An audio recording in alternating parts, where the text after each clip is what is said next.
Et si on testait ensemble de recréer ce plan d'Atomic Blonde? Dans Atomic Blonde, on retrouve plein de couleurs néon, des couleurs complémentaires, du bleu et du rose.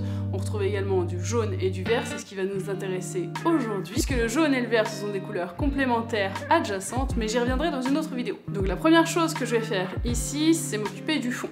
Pour ça, je vais utiliser un kit de projection, ça me permet de venir mettre un gobo directement sans prendre trop de place.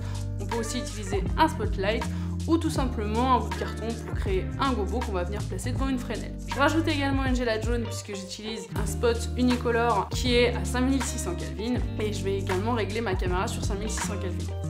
Pour le néon vert, j'utilise tout simplement un pavot tube comme ceux qui sont juste derrière moi. Grâce à l'application, je vais pouvoir choisir exactement la couleur et la puissance que je veux, donc je l'ai réglé sur 10% avec une hue de 129.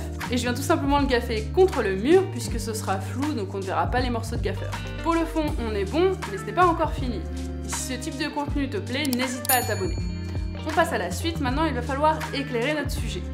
Pour ça, j'utilise un petit pavot tube 6C que je mets à 5600 Kelvin et que je cache un petit peu sur le côté.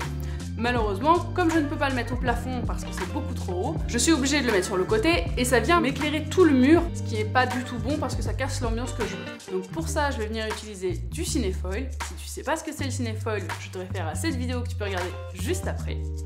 Donc ça va venir ici bloquer une partie de ma lumière pour pouvoir éclairer seulement mon sujet. Dans notre référence, on a également des reflets verts sur le côté gauche des cheveux. Donc je viens replacer un autre pavot tube vert juste devant en hors-champ.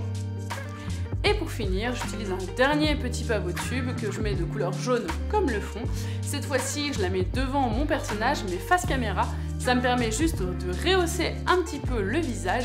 Et selon l'objectif que vous avez utilisé, ça pourrait même créer un petit flair bien sympa comme celui qu'on a dans le film.